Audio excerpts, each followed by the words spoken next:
conheço as tuas obras, o teu amor, a tua fé e o teu serviço e a tua perseverança,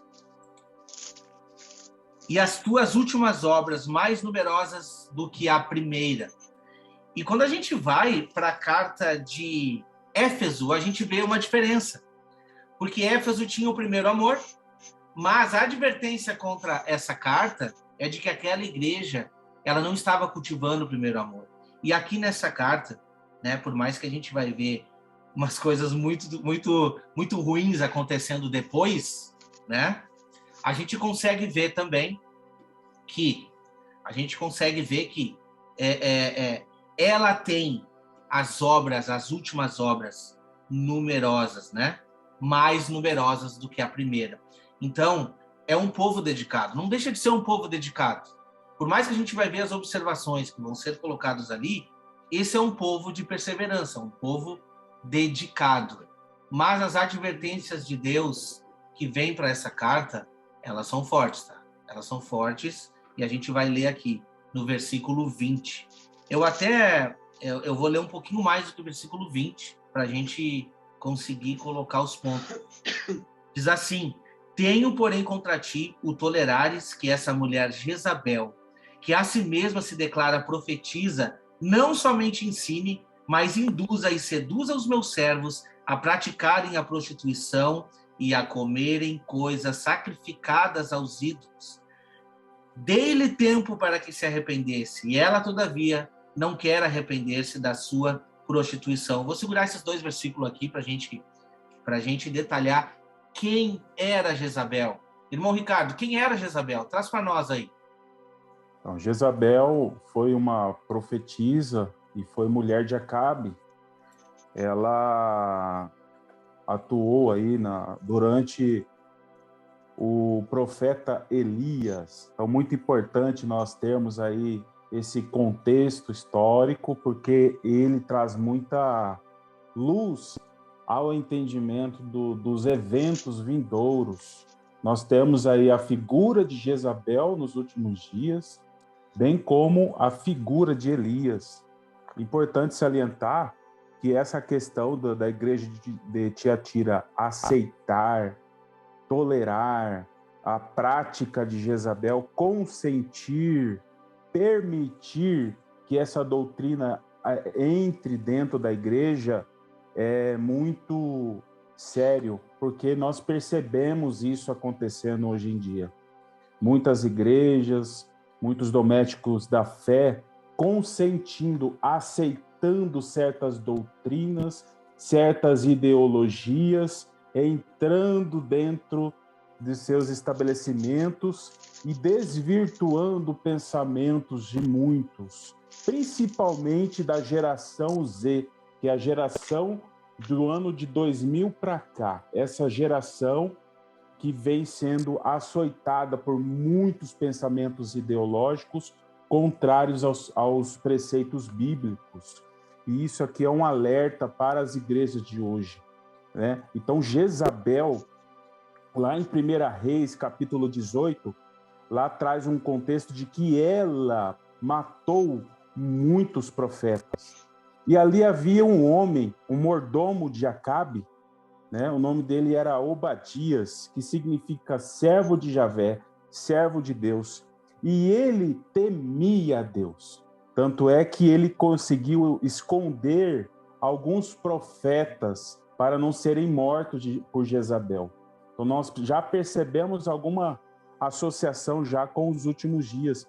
E esse servo de Deus, Obadias, ele alimentava esses profetas dentro desse estabelecimento com pão e água. Ou seja, nós percebemos 2 elementos muito importantes, né? O pão, né, para alimentar juntamente com a água. E a gente vê elementos importantíssimos. Jesus sendo o pão vivo que desceu do céu, imprescindível para as nossas vidas. A água para a purificação de cada um de nós. Nós podemos associar isso muito. E também nós percebemos parte dos profetas sendo mortos e parte dos profetas permanecendo vivos. O que a gente percebe nos últimos dias? uma parte das testemunhas vão morrer e uma parte das testemunhas vão permanecer vivas nos últimos dias. A gente vê esse contexto só no capítulo 18 de 1 Reis. E Jezabel é a figura da grande prostituta. Ela está ali caracterizada nos últimos dias como a grande Babilônia, a grande prostituta, a mãe das prostitutas. E assim como vai haver uma estruturação da noiva nos últimos dias, vai haver a figura da grande prostituta, da apostasia nos últimos dias. Então, a Jezabel não está na haste central da menorá à toa, não está na quarta igreja à toa. Ela está ali na haste central porque o inimigo tem o propósito de desestabilizar a igreja. A haste central é a haste que que dá toda a sustentação da menorá. Vou trazer um pouquinho aqui a menorá, né? Ela dá toda a sustentação da menorá. Uhum. E o inimigo, ele quer o quê? Desestabilizar. E a gente só vê o quê? Somente 2 luminárias que permanecem em pé diante do Senhor. As outras 5 não estão diante do Senhor. Então, a haste central, ela é muito importante para a gente entender. A menorá ajuda o entendimento disso. Verdade. Não vai. Ele falou exatamente o que eu meditei hoje acerca da parte da igreja que será sustentada, né, na figura de Obadias, sustentando a igreja no deserto. É Deus suprindo as necessidades do seu povo no momento em que o povo está sendo guardado no deserto. Isso me faz lembrar Mateus capítulo 6, para que nós não possamos nos preocupar com comer, beber, vestir, porque Deus vai nos guardar. E se Deus veste a erva do campo, que é até mesmo superior a que a Salomão vestiu com toda a sua glória, ele nos vestirá até mesmo superior à erva do campo, porque a erva do campo é lançada no fogo logo depois de alguns dias. Nós não. Nós seremos vestidos de uma veste gloriosa na ocasião da volta de Jesus. E a outra parte são os 7.000 que Deus conservou. E Elias achou que todos os profetas tinham sido mortos na ocasião da perseguição de Jezabel. Mas Deus conservou 7.000 que não se dobraram a Baal. E esses 7.000 é uma figura da parte da igreja que não vai ver a morte. E depois, um pouco mais adiante, nós vemos o arrebatamento de Elias para não ver a morte. Então está tudo conectado, né? As profecias na palavra de Deus, se é que podemos dizer assim, elas são cíclicas. Então o Apocalipse, ela é um compêndio de tudo que aconteceu no Antigo Testamento e vai acontecer novamente, só que em escalas superiores na ocasião da última semana, né? Então, falando de Elias, Elias também ele profetizou para que não chovesse por 3 anos e meio, no contexto de Jezabel. Né? Nós sabemos que as 2 testemunhas, na primeira metade da última semana, vai fazer com que não chova durante 3 anos e meio. Nós seremos perturbadores de Israel, assim como Elias foi chamado por Acabe de perturbador. Agora, interessante, eu lembrei da carta anterior de Pérgamo, que vocês falaram de Balaão. Então, Balaão, ele viveu no contexto de Moisés. As 2 testemunhas vão ser como Elias e como Moisés. E Balaão, ele armou ciladas para que o povo de Israel comessem comidas sacrificadas a ídolos e prostituição. Exatamente o que a própria Jezabel, esse espírito de Jezabel que estava nessa mulher de Tiatira, que também estava induzindo os filhos a comerem alimentos sacrificados a ídolos e a prostituição. E o interessante, que foi até a mãe do Wagner que falou, também podemos ver como um contexto espiritual, porque essas pessoas estão se apostatando da fé, se alimentando de uma comida espiritual do maligno que é contrário à palavra de Deus. Por isso que nós vemos hoje o espírito do anticristo atuando de uma forma mais intensa na vida de muitos líderes que estão relativizando a palavra, que estão pregando uma graça desequilibrada, tudo é amor, então Deus vai salvar a todos, independente das nossas obras. Então, aos poucos, essa ideologia satânica de Sodoma e Gomorra está se infiltrando na igreja. E Jesus falou que devido ao aumento da maldade, o amor da igreja se esfriaria de quase todos. Por isso que nós temos que perseverar na comida espiritual, que é a palavra de Deus, meditando nela dia e noite, para que nós não possamos ser seduzidos por Jezabel.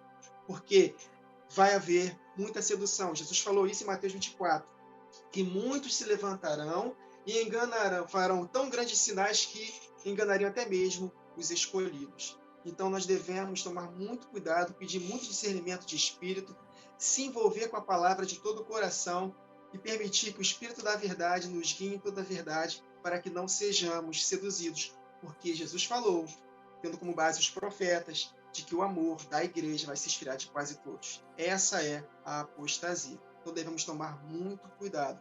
E, para concluir, em 1 Reis 18, quando Elias desafiou os 450 profetas de Baal, também haviam mais 400 profetas que estavam comendo na mesa de Jezabel. Eu creio que esses profetas foram profetas que se desviaram e se alimentaram da comida de Jezabel. E é exatamente o que estava acontecendo em Tiatira, literalmente também naquela época. Essa mulher estava seduzindo muitos filhos para a apostasia, e Deus está dando tempo para arrependimento. Assim como, depois que Elias fez aquela oração em que desceu fogo do céu, o povo de Israel ali se ajoelhou e se arrependeu, confessando que só o Senhor é Deus. Então, vai haver, através do ministério das duas testemunhas, tanto salvação. Agora, na segunda metade em diante, quando a marca da besta foi instituída definitivamente, aí não haverá mais arrependimento. Será impossível a recondução ao arrependimento, conforme está escrito em Hebreus capítulo 6. Então, de fato, esse texto de Apocalipse 2, 19 a 22, mais ou menos, né, que nós lemos, é muito profundo, e Deus comparou essa mulher com Jezabel, fazendo uma alusão àquilo que aconteceu na época dos reis, que vai acontecer novamente no tempo do fim, e nós devemos estar muito atentos para que não sejamos seduzidos por esse espírito. Amém, amém.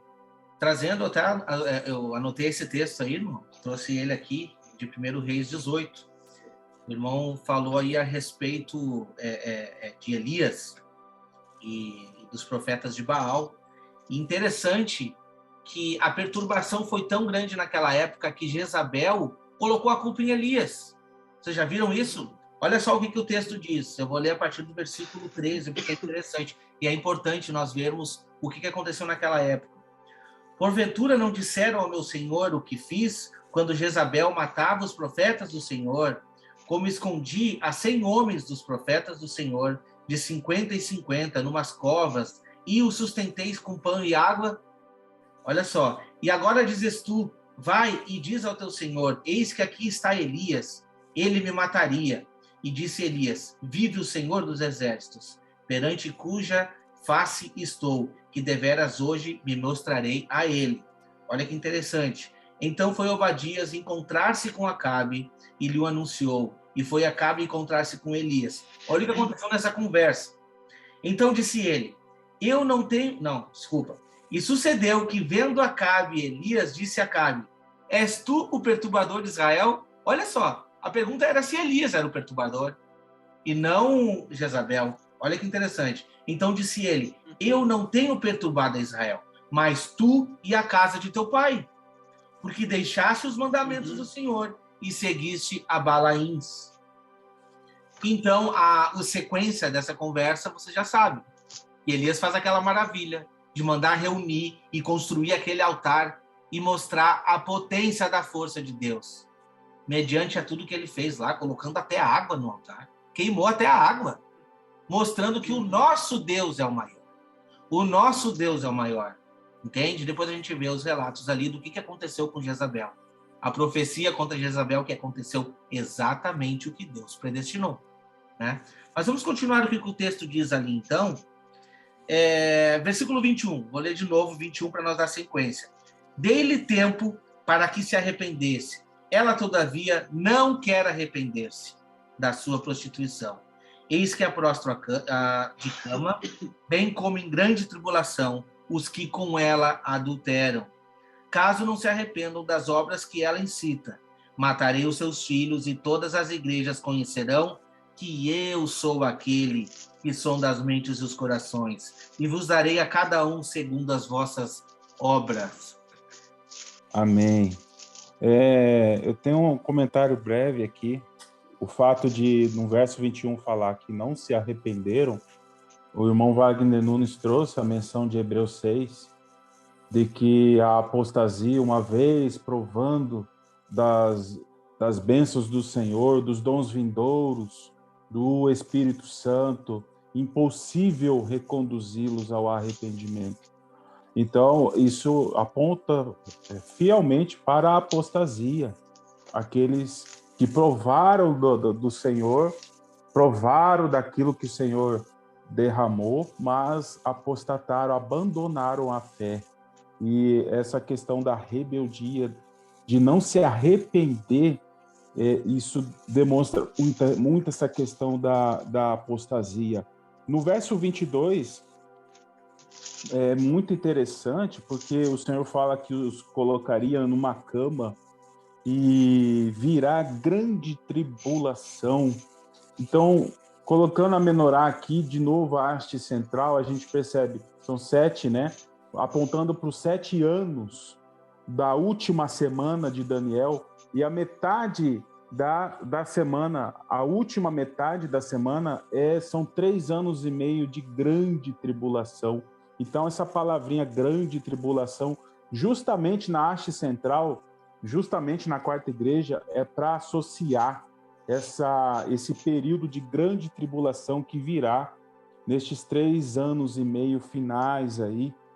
E essa questão do verso 23, de que os filhos morrerão, eu faço uma reflexão aqui, a questão de pais e filhos, a questão daquilo que nós precisamos transmitir aos nossos filhos, a geração vindoura. A gente percebe com essa ideologia, esses pensamentos ideológicos de destruir a família instituída por Deus, tem um propósito de causar a destruição da geração vindoura, a geração que vai testemunhar a volta do Senhor, todos esses eventos vindouros, tirar das mãos do povo de Deus essas promessas que o Senhor tem para cada um. E por isso que fala da morte dos filhos para estes que estão apostatando, que estão realizando obras contrários ao que o Senhor determinou, né? E eu lembrei uma citação de Leonard Ravenhill, que ele diz assim: a geração de pregadores, destes pregadores, são responsáveis pela geração de pecadores. Então, essa geração atual é fruto de gerações passadas que deixaram de transmitir fielmente a palavra do Senhor. Muito forte isso. E todas as igrejas, elas saberão que Deus sonda a mente. Em outras traduções está escrito os rins, né? E os corações, e aponta para uma justa recompensa.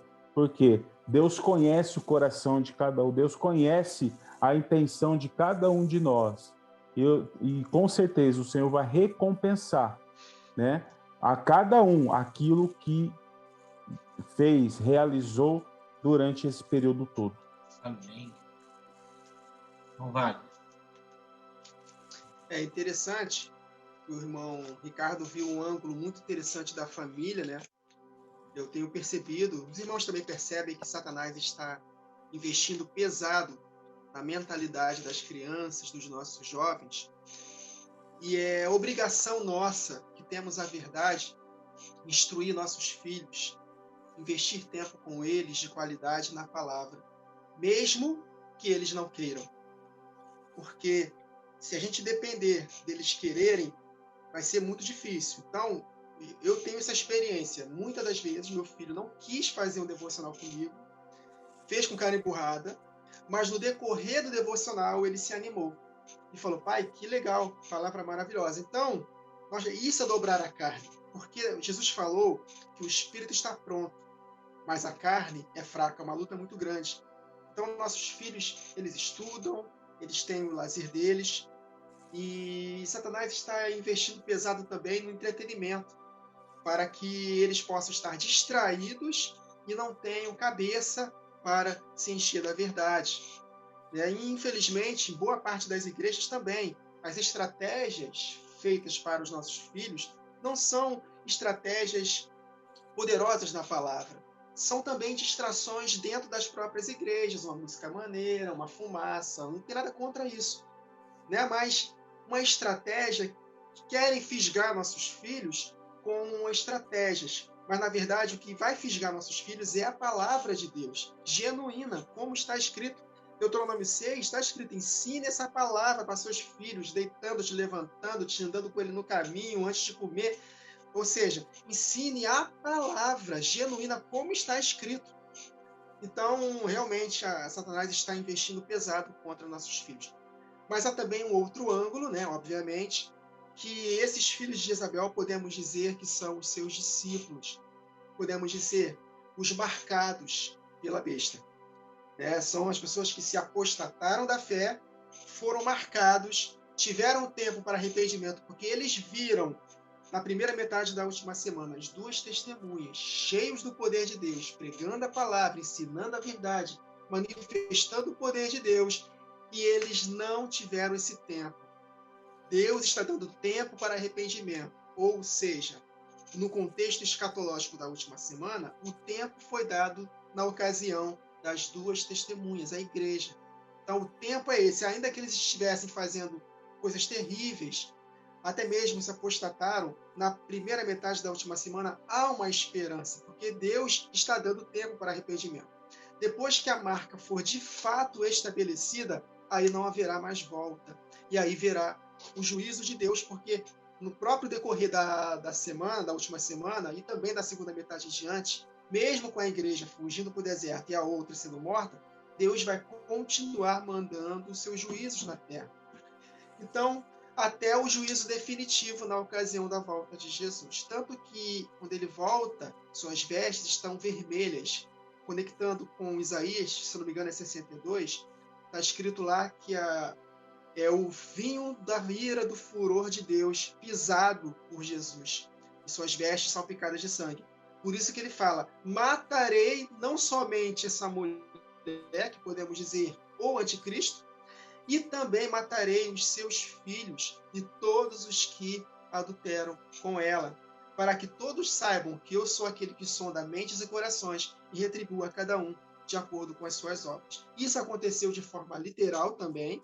Essa mulher foi punida, provavelmente, a Bíblia não diz se ela se arrependeu, mas provavelmente não se arrependeu, porque Jezabel não se arrependeu. Se Jesus chamou de Jezabel, porque não se arrependeu. Os profetas poderiam se arrepender, mas os profetas de Baal também foram mortos por Elias. Eu só não consegui enxergar que os outros 400 foram mortos, se os irmãos souberem. Mas houve, de fato, haverá também os juízos de Deus. Houve juízo de Deus, literalmente, sobre esse povo. Me fez conectar com Atos, capítulo 5. Ananias e Safira foram fulminados diante de Pedro e dos apóstolos, porque mentiram para o Espírito Santo. O ambiente ali era de uma santidade tão tremenda que não tinha mais espaço para brincadeira, para mentiras. E, da mesma forma, as duas testemunhas tão cheias de poder, não vai haver mais espaço para brincadeira, e haverá limpa. E em 1 Pedro 4,17 está escrito que o juízo começa pela casa de Deus, os apóstatas, e depois se estenderá aos ímpios. Então, meus irmãos, finalizando essa passagem de 21 a 23 de Apocalipse, 2, Deus ele vai julgar mesmo. Então, isso é totalmente contrário a uma mensagem desequilibrada que estamos ouvindo em boa parte das igrejas, que Deus só é amor, que Deus não castiga. Outros chegam ao extremo de dizer que o Deus do Antigo Testamento era um Deus e o Deus do outro agora é outro, por causa de Jesus. Como Jesus apaziguou a ira de Deus. Calma aí, pai, calma aí, eu estou aqui agora. Não fica nervosinho, não. Agora é só graça, só bênção. Não castiga mais. Não, meus irmãos. O mesmo Deus, ele não muda. Ele é o mesmo ontem, hoje e será eternamente. Então, por isso que Satanás influencia muito a mentalidade das igrejas, pregando essa graça e esse amor desequilibrado. Os que semeiam para a sua carne não vai colher bênção, vai colher morte. E os que semeiam para o Espírito, andando em santidade, obedecendo a Deus, perseverando até o fim, colherão a vida eterna. E Pedro, quando fala na sua carta, se vocês têm por pai a Deus, né, eu estou falando de cabeça aqui, andai com temor no tempo da vossa peregrinação, né, porque esse Deus, ele vai julgar cada um de nós de acordo com as nossas obras. Está em 1 Pedro, se não me engano, é capítulo 4. Então, nós devemos nos portar com temor. Ah, paizinho, te amo. Beleza. Nós podemos chamar nosso Deus de pai, ele é amor, mas também ele é fogo consumidor. Olhos como chama de fogo. Então, nós temos que tomar muito cuidado para não brincarmos com Deus. Então, é necessário o equilíbrio hoje em dia. Nós devemos considerar não somente a bondade de Deus, mas também a sua severidade. E isso gera temor, que é o princípio da sabedoria. Falando nisso, irmão, agora eu vou trazer a minha parte que é a respeito desses textos para a gente avançar, tá? Que é muito forte aqui, é o que eu vou trazer. Eu não consigo não fazer essa conexão. Peço desculpa se alguém se sentiu ofendido, mas a verdade tem que ser dita. E eu vou trazer, tá?